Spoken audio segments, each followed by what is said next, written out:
хочу лишь с тобой секунды до вечности и назад. Ведь хочу лишь с тобой в дальние дали с собой и назад. Вот она, любовь залетая самой заветная, ты единственная моя заветная, без тебя единственная моя.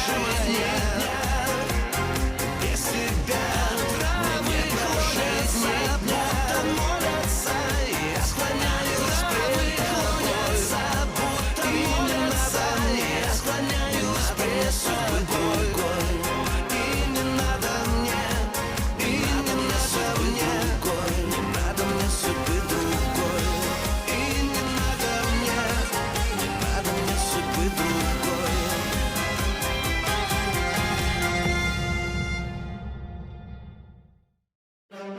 بيترو بيلاقي زليخة وبيقدر يقنعها انه تغير المكان المتخبية فيه. العصابة بيفكروا أكسانا ميتة وبيقرروا يرموها بالغابة. العصابة بتخاف من صوت رومان وهو بيلحقها لأكسانا على آخر نفس وفوراً بينقلها لعند أمه. داريا بتعترف لماريسا انه أكسانا كانت محبوسة عندها بأمر من أبلميد. آلتان بيتسلل لمقر السفارة وبيسمع أنه الزعيم فيودور بيساعد المهربين بعملياتهم. تفضلي يا أولغا تفضلي. ما عندك فكرة أنا قديش تعذبت لحتى قدرت جيبها. زليخة على الأغلب لساتها نايمة. تفضلي. ممكن؟ تفضلي. زليخة هي أنا. وينها؟ ما بعرف وين راحت. أنا تركتها نايمة. ضحكت علي. طول عمرك يا بيترو كذاب. خلص أنا رايحة أخبر الشرطة. لا الشرطة ما رح يساووا لي شيء. بشوف السفير وبحكي له. شبك لشو العجلة يا أولغا؟ أنا برأيي هلأ تقعدي هون. شو عم تعمل؟ ارتاحي. يلا عدي. عدي. خليكي هون مرتاحة.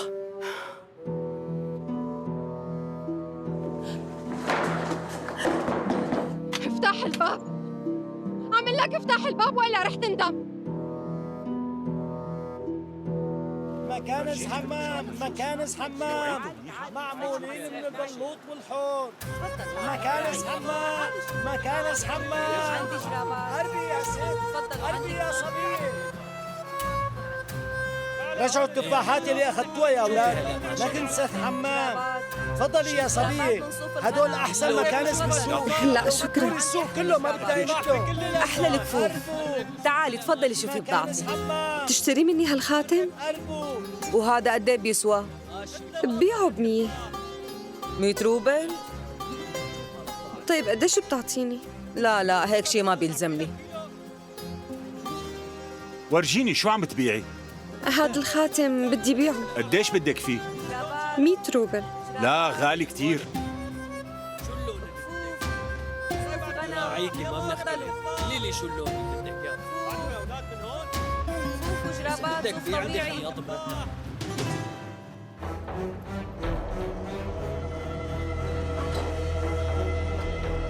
بيترو؟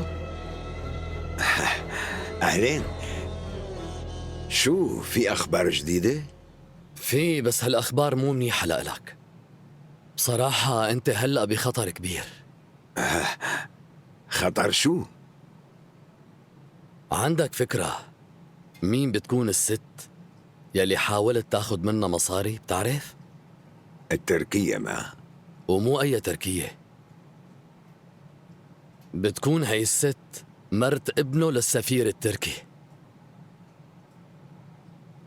ولعلمك الأتراك تحديداً ما بيسامحوا بأي شيء بيتعلق بنسوانهم. ساعتها العقاب بيكون مضاعف لأنه بيتعلق بالشرف. مرته لابن السفير، أنا شلون بدي صدق على الحكي؟ وليش مو عايشة مع جوزها وعايشة لحالها ببيت إجرة؟ وانت شو دخلك بهالشغلة؟ اختلفت هي وزوجها وتركته وهربت. ومثل ما بتعرف كل المتزوجين بيتخانقوا. أبو لميد لقاها ورجعها لعنده. المرة التركية بس تهدى مستعدة تسامح، مو مثل أولغا. أولغا ما بتسامح. شو بقى أولغا؟ بيترو، شو بقى أولغا؟ كانت عندي اليوم وهي عم تسأل عنك. وليش لا تسأل عني؟ التركية حكت لها شلون انت ابتزيتها لحتى تاخد منها مصاري، وأولغا بتربطها علاقة صداقة قوية مع السفير مصطفى. العمى بقلبها. برأيك رح تخبره؟ طبعا أكيد رح تخبروا كل شي لمصطفى، والأتراك وقتها رح يمسكوك وراسك رح يطير. لا أنت عم تبالغ. شو بدي أعمل يا بيترو؟ شو تعمل؟ تشكرني يا أكيم. أولغا هلأ محبوسة عندي بالبيت، وبعتقد ما بدك مين يقلك شو لازم تساوي. انت من فترة مو قلت لي انه في بيناتكم حساب قديم؟ إيه، وهو هيك. شكرا كتير بيترو، شكرا. ليك لا تكتر حكي، فهمت شو لازم تعمل؟ إيه. قوري ديميان، يلا قوموا جهزوا حالكم، صار في عنا شغل. يلا يلا بسرعة. جرايد. أنا هدول مبارح. عفوا، تشتري هالخاتم مني؟ اشتروا جرايد. شو فيهم بعيني؟ آخر الأخبار. لو سمحت. جرايد. تعال يا ولد، هات وهي جريدة. النوعية اللي بدك إياها؟ ورجيني هاي. تفضلي.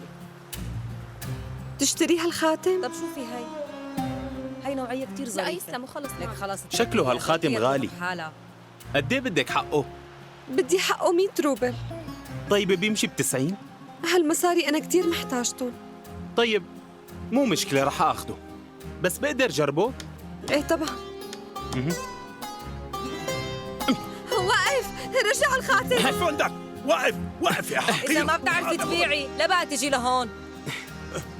هاتوا لنشوف، هاتوا من ايدك ونقلع من هون. يلا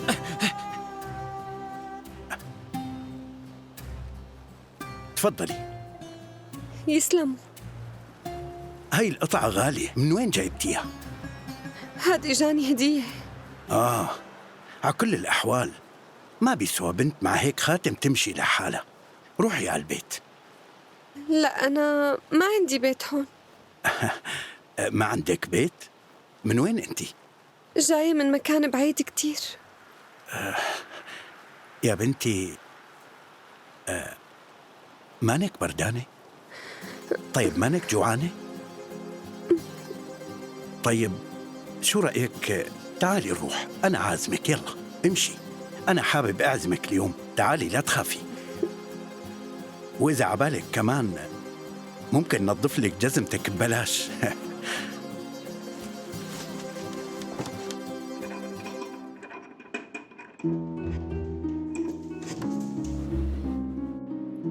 بسرعة.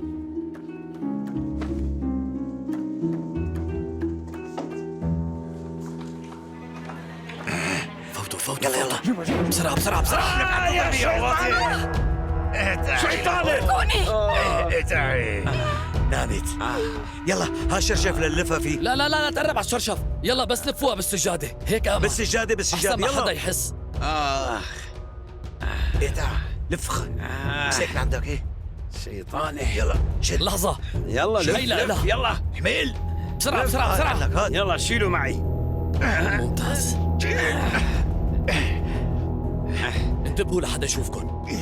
يلا بسرعة. روح اطلع.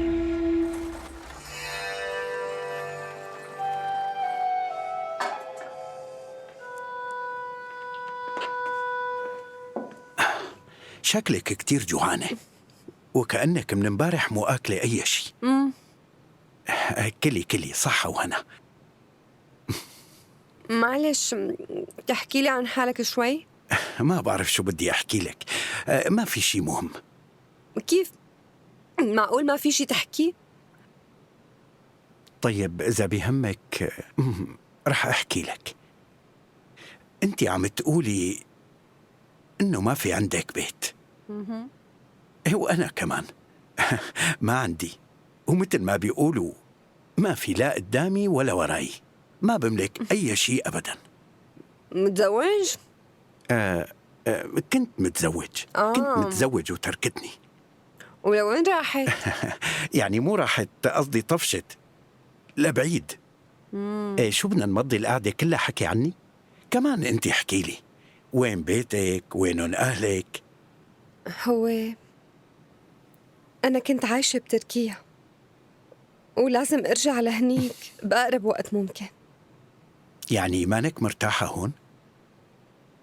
مو قصة مرتاحة، بس أنا في عندي مشاكل. كملي أكلك. أنت في عندك غموض، مشاكل ومو مرتاحة. بس الشغلة اللي مو فهمانة، بنت مثلك ومعاها هيك خاتم ما لازم يكون عندها مشاكل، ولا مو إلك؟ أنا مالكته. أنا أساساً ما بيهمني، بس يمكن ينباع وبسعر منيح، وساعتها مو بس على تركيا فيك تروحي لوين ما بدك. طيب اسمع إذا بتساعدني بيع الخاتم بعطيك حصة من المصاري، وعد. أكيد بساعدك، وإذا بدك هلأ فوراً منروح منبيعه. إيه يلا.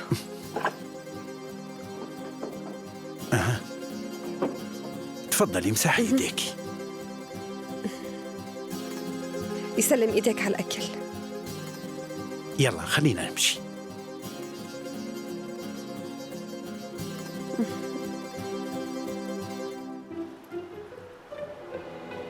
أنت محسوب إنك شخص مسلم، وفوق هيك في قربة مع مولانا السلطان. كيف بتسمح لحالك إنك تنزل لهالمستوى، هالمستوى المتدني والوضيع، لا تكون مدمن على شغلة حرام أصلاً؟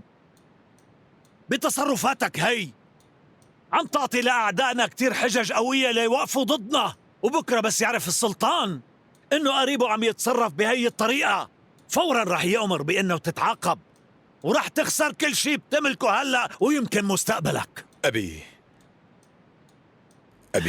بترجاك تسامحني، بعرف إني غلطان. صدقني يا بابا أنا حاسس بالندم، بس على قد ما عم بشتاق لزليخة رح جن. أنا رجعت للمشروب بس لحتى أحاول أنسى. قولي خان خلص حاجة بقى تحكي بهالموضوع. انت صرت رجال بالغ وعاقل وراشد، لازم من زمان تكون فهمان انه ما بيصير تعيش الماضي ابدا، لازم تفكر بمستقبلك، وانت لازم تعرف انك عم تغامر بمستقبلك بدون وعي، وممكن كتير بأي لحظة تعلق بمشاكل طويلة عريضة، وبهي اللحظة بالذات رح تخسر كل شي وما رح تقدر ترجعه. صدقني انت الوحيد الخسران، وساعتها رح تضيع كل شي عملت لك اياه. أبي بدي أقول لك إنه أنا مقدر كل شي عملته كرمالي، بس أنا بوعدك إني ما رح أغلط أبداً وأعيدها مرة تانية. قولي خان، انت ابني اللي بحبه، بس أنا من زمان بتمنى تساوي شغلة واحدة بس، إنك تكبر وتريح لي قلبي. أبي أنا في عندي خبر حلو لإلك. بتظن عندك شي فرحني؟ أنا وبمساعدة أبلميد قدرنا نجند الزعيم سوتنيك. وليش بدك تجنده؟ صار عنا جاسوس بيشتغل لصالحنا بين أعدائنا. حرس الحدود يعتبروا أعداء إلنا، وأنا وإنت هون بروسيا ما عم نعمل شي مو قانوني، وبيننا وبين حرس الحدود ما في أي مشاكل. يلي بيهمني هلأ وأكتر من أي موضوع باشكورت بيك. آلتان طلع فجأة بوشه، ومن كتر ما خاف بده يرجع على تركيا. أنت بتعرف عواقب هالحكي علينا؟ أبي إذا بدك أنا بحكي معه. أعذرني قولي خان بيك، بعد إذنك اسمحوا لي إني أجرب حاول صلح العلاقة مع باشكورت بيك.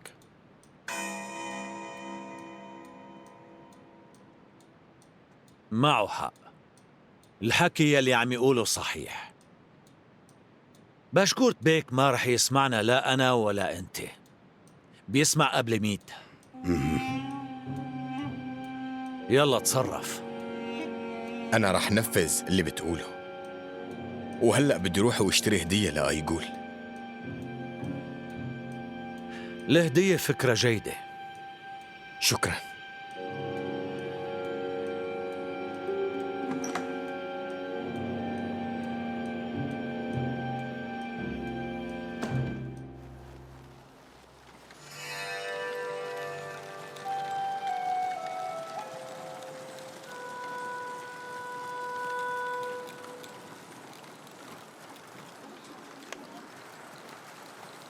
تفضل استاذ، تعال شوف شو عنا. كله حجر طبيعي تقريبا، كله من الأحجار الثمينة، وإذا اشتريت من عندي ما رح تندم. حورجيك شغلة، شوف هالعقد، قطعة تقيلة.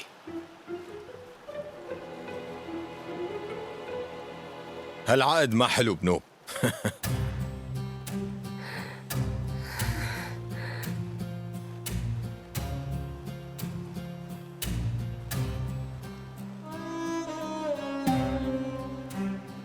خود.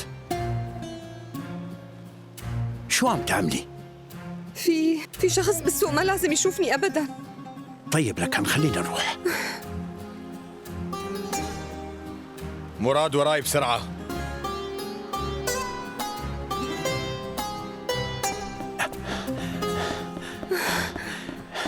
نحن بعدنا مشي الحال. بس من مين عم تهربي؟ من زوجي. خايفة يمسكك ويرجعك غصب على بيته؟ بيقدر إنه يرجعني غصب؟ لا ولا شيء. خلينا نبيع الخاتم يلا.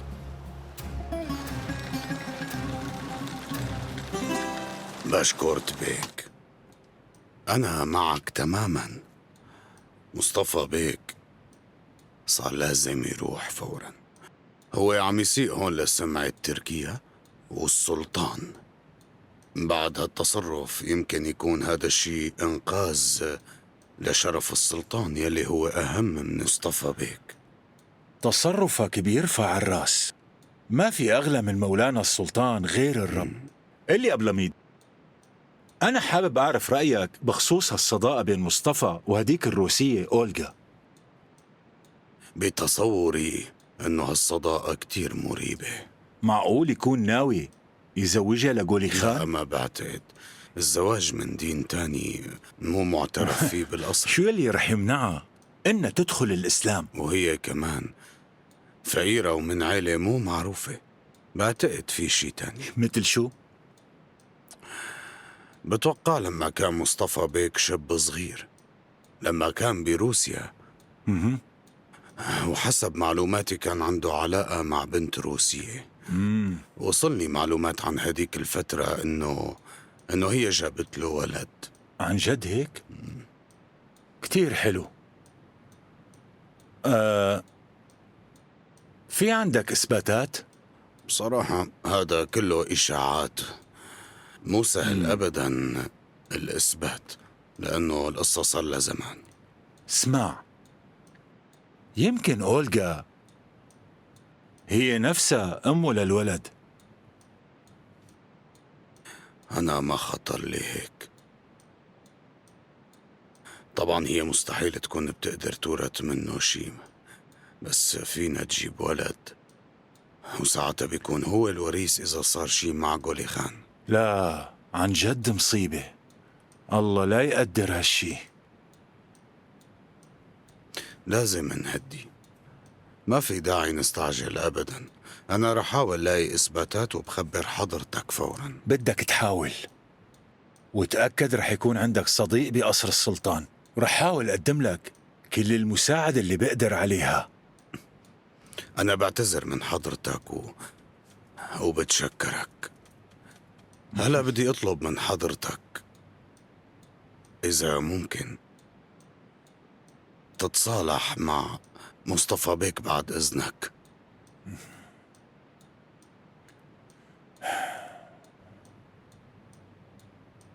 لأنه بغير هاي الطريقة ما رح تقدر ترجع. حسب توقعي أنت وبنتك سالمين على تركيا. شو؟ مصطفى بيك شخص انتقامي وقاسي بك. مصطفى رفيقي وأنا بعرفه، بحياته ما كان يفكر لحظة بالقتل. متغير كتير، صدقني وجوده هون غيره. علاقته مع حرس الحدود كتير قذرة، إعجابه بروسية بتشكرك على النصيحة. شوف، أنا رح حاول ظبط العلاقة بيني وبين مصطفى.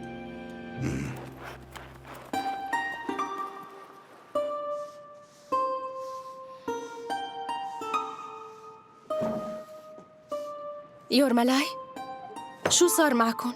قدرتوا تلاقوها؟ شو؟ ما لقيناها.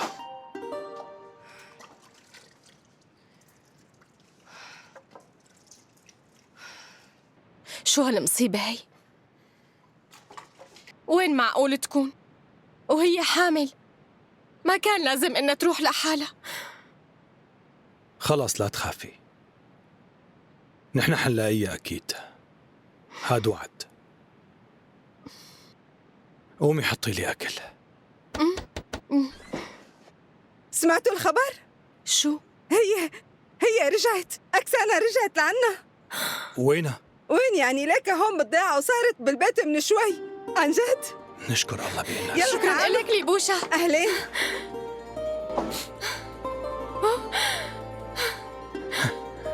شو قلت لك؟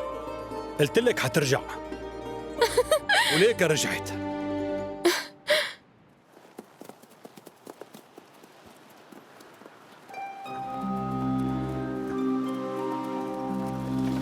يلا يلا يلا.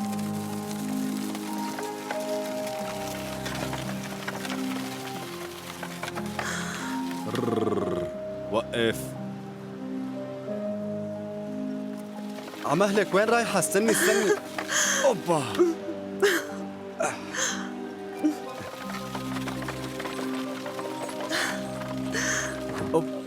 اوبا. تعبتك معي.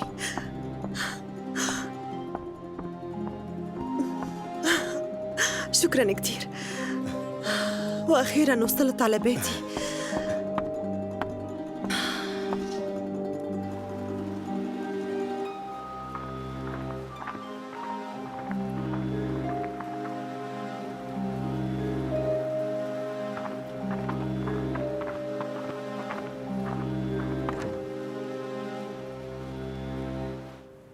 أكسانا، نشكر الرب. حبيبتي، أنا عرفت إنك رح ترجعي، ما قلت لكم؟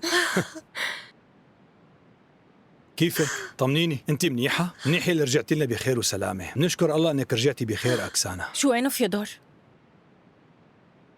كيف وينه؟ ما هو راح على كوستانتينوف لحتى يدور عليكي. راح كوستانتينوف يدور علي؟ ايه راح يدور عليكي. أنوشكا يلا، ما بدك تطالعي الفطيرة؟ مزبوط، أنا عملت لك ما فطيرة. خلتني حتى دوقها. أكيد جوعانين.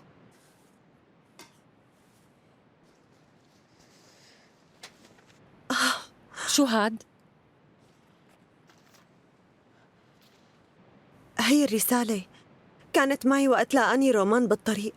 أنا ما فتحتها، بس هي للزعيم. قلت بستنى فيودور يقراها. معناتها بنستنى لحتى يرجعوا بعدين بنفتحها. خلص هاتيها. ما حدا بيعرف إمتى رح يرجع فيودور، بلكي فيها شي ضروري.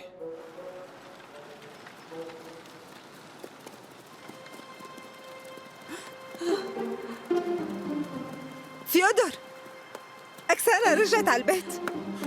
وينها؟ ليكا صارت عندك بالبيت. يلا روح لعند مرتك. يمكن بردانة، رح جيب لك شي تلبسيه. بتلاقيه فوق على الرف. ليكني لقيته.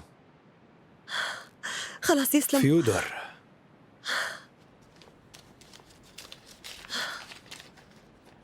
فيودور شكراً على المساعدة. ووفينا بوعدنا لإلك. مرتك هلأ صارت حرة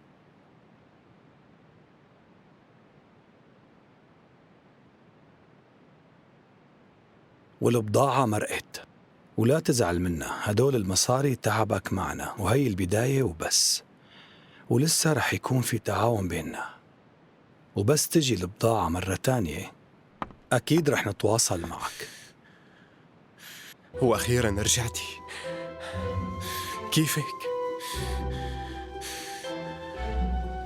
ليش واقف بعيد؟ ما بدك تضمني؟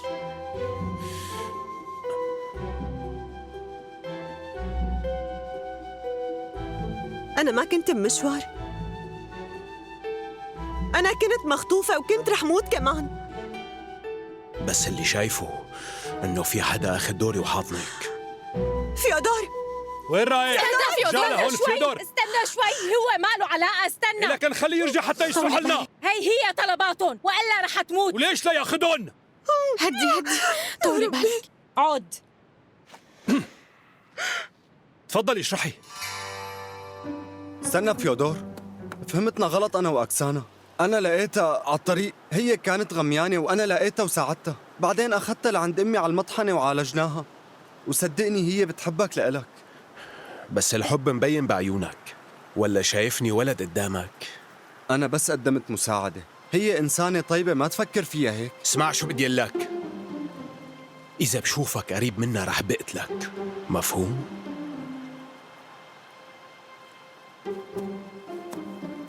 هذا الحكي ما بيهمني. اهدي فيودور، ما كان بده ينفذ أوامرهم أبداً، أنا اللي أقنعته أنا، وإلا كانت هي رح تموت. بكل الأحوال هو ما كان لازم يعمل هيك، كان؟ فهمتي؟ كيف؟ كان لازم يجمع الحراس ويتناقش معهم بكل شيء. يا ترى لو كنت أنا المخطوفة كنت كمان رح تستنى؟ بضل رأيين أحسن من رأي واحد.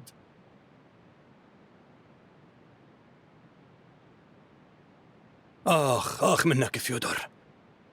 المهم ما يوصل الخبر للحراس، لأنه وقتها بينكشف الموضوع وبتصير مصيبة. اسمعوني، أنا في عندي فكرة. هات سمعنا.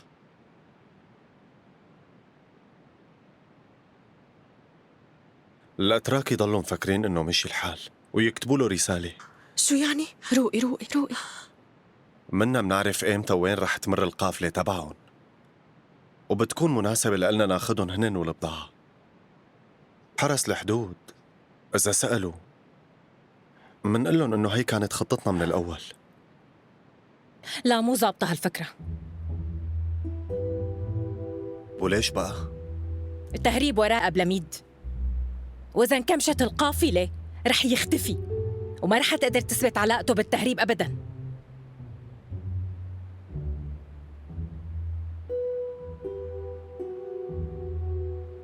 طيب ماشي، استنوا علي، رح روح احكي أنا وفيودور ومنقرر شو بدنا نساوي. طيب بصير، تعالي حاكيني شوي.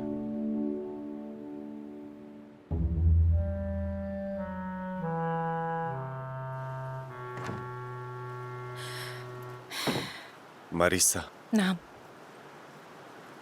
لا عاد توقفي ضدي بهيك مواضيع، ماشي؟ المرة عندكم بتركيا ما لها حق أنها تحكي، بس أنا مالي هيك.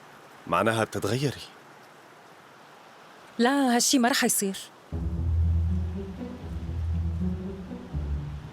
مثل ما بدك، مو مشكلة.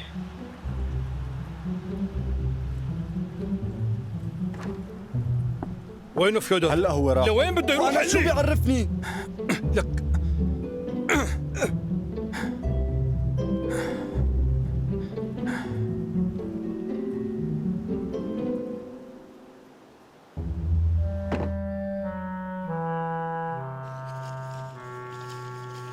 سامحيني، ما قدرت أقنعه.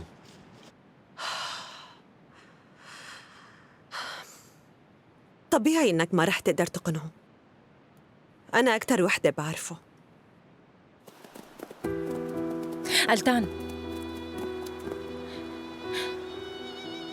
مثل ما بدك، خلص اعمل الكمين ونحن عم نراقب فيودور لحتى يبعتوا له الرسالة. روحي لكان على البيت وأنا براي. لا، أنا معك ألتان. ألتان، اسمع، شبك يا روحي، ليش هيك زعلت؟ لا تزعل.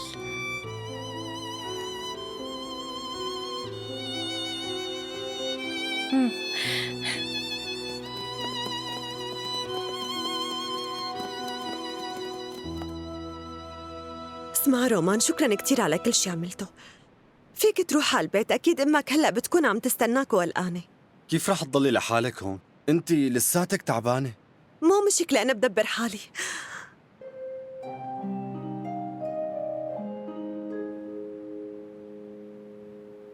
ما بقدر، خليني أحضر لك شي وبعدين بحمل حالي وبروح. أنت بتعرف تطبخ؟ ايه، ما تاكلي همي. أنا بعرف أطبخ منيح، من لما كنت بالخدمة تعلمت هالشي، وتعلمت كمان كتير شغلات، وفيني أعمل لك شوربة. بتعمل شوربة؟ وشو بتعرف كمان؟ بعمل يلي بدك إياه. شوربة لبن العصفور، بظن إنك بتعرفها.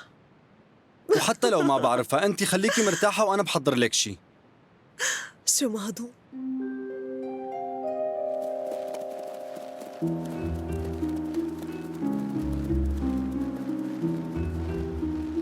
الحمل بيوصل بكرة.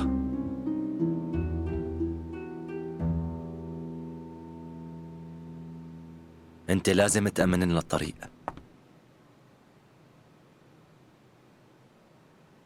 خود هدول. خبرني أبكر. برأيي كل ما خففت حكي كل ما خف الخطر أكتر. أكيد الحق معك بهالشي، بس في شغلة،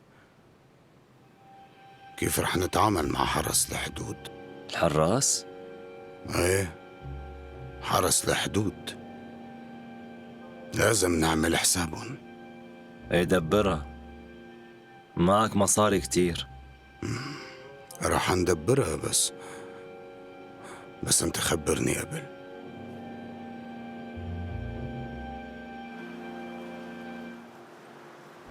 تا تا ترا ترا تا تا ترا ترا ترم ترا.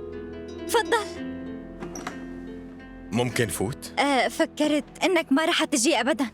بالعكس، أنا عم فكر فيكي طول الوقت. عن جد؟ هذا إلي أنا؟ أكيد لإلك.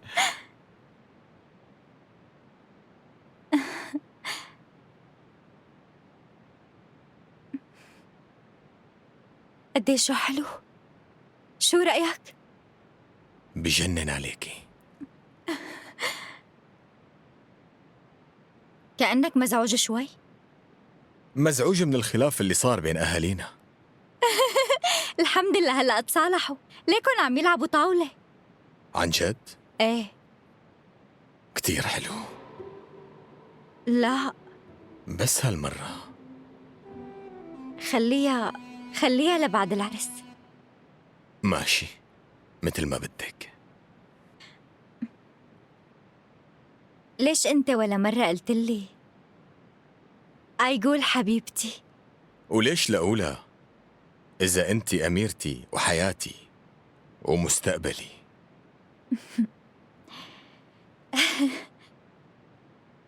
احكي لي كيف علاقتك بأولغا؟ ولا شي. ليش عم تسألي؟ ولا شي، بس توقعنا أنا وأبي إنه أبوك مصطفى بيك ناوي يتزوجها. مستحيل يكون هالحكي صحيح. اللي إذا مانو صحيح، ليش لكن هاي الروسية مهتمة بأبوك؟ أيقول حبيبتي وحياتك مو صح. لكن ليش كذبت وقالت إنه زليخة عايشة وإنهم هن عايشين ببيت واحد؟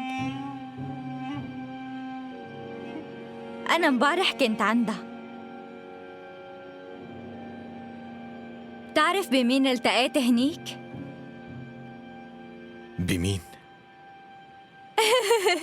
ولا أي حدا، أولغا وحدة كذابة. أنت محتالة.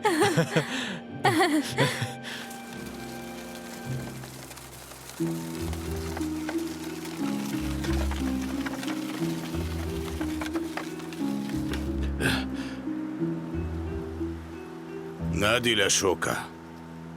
ماشي.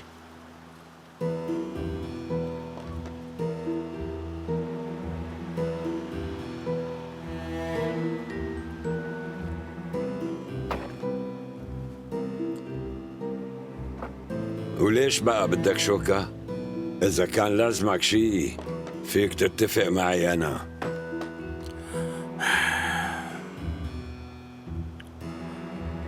ماشي،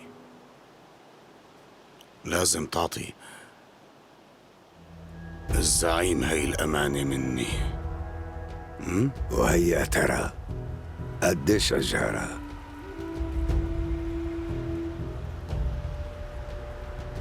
نفس الأجار.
هاد للزعيم. نفس الظرف بالضبط.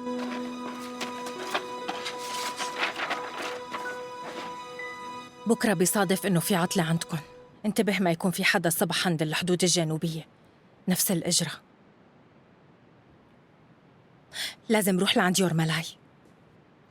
خلينا نروح.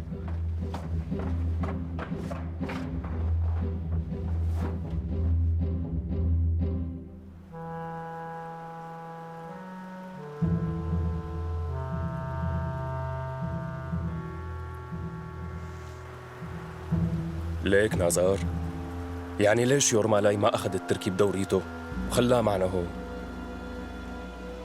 نحن كلياتنا 12 واحد ويورمالاي خلاه معنا لأنه كان بده 3 دوريات تحت، فهمت؟ بدونه أحسن. كمان ماريسا.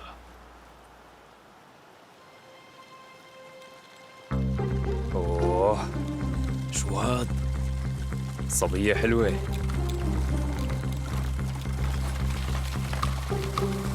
انتبه على الطريق مو على المرة.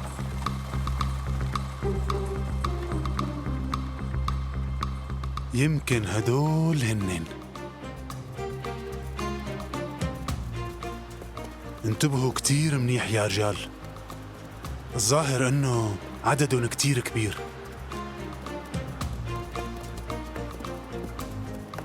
صعبة هي الحالة. ماريسا، روح اطلبي مساعدة من يورمالاي. بس ما بلحق أوصل له. ما تناقشيني، روحي نفذي الأمر فوراً. بالموت أنت ما فيك تأمر. لا ما رح أروح، عم تفهم علي ولا لا؟ ماريسا،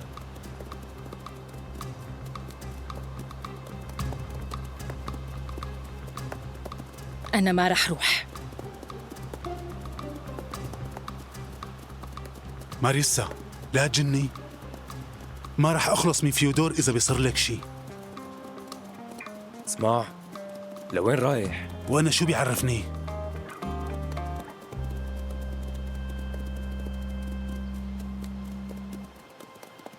السلام عليكم. مين انت وشو بدك؟ ما عاد فيك تكفي لقدام، الحراس عاملين لكم كمين. ما أحقره. اتركيني. على مهلك. لا تقوس بدون أمر. وليش لازم صدقك؟ فيك ما تصدقني، أبلميد بيك بعتني لحتى نبهكم. أبلميد؟ هو وعدنا إنه ما راح يكون في حرس. ما قدر يبعد حرس الحدود، بس أنا بعرف طريق آمن وما بيصير لكم شي إذا فتوا منه. اركب معنا ودلنا. ما بقدر، رح أرجع لما يحسوا علي. انزل أنت وأنا رح دلك.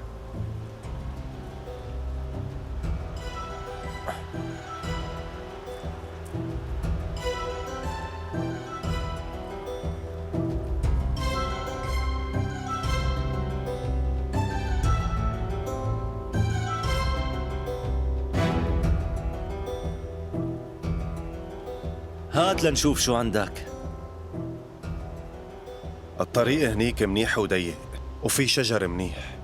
نادي لشبابك لحتى يشوفوه كمان. هاي تعالوا لعندي. هون نحن وهون الطريق. في غابة صغيرة. هون في نهر والنهر غميق كتير. العربايات ما فيها تمر، لهيك لازم تمشوا شوي. بنص الطريق في مستنقع، تمشوا جنبه وبتكملوا بهذا الطريق الصغير، وبعدها بترجعوا على مساركم. وبعد هيك انت لازم تعرف الباقي. وهيك الحراس بضلوا عم يستنونا لنجي. كله محله، ما حدا يتحرك. سلاحك. اتركه. قول لرجالك ما حدا يتحرك. ما حدا يتحرك. الكل لهون يلا. ميران اربطن. تعال لهون. عندك حقير هرب.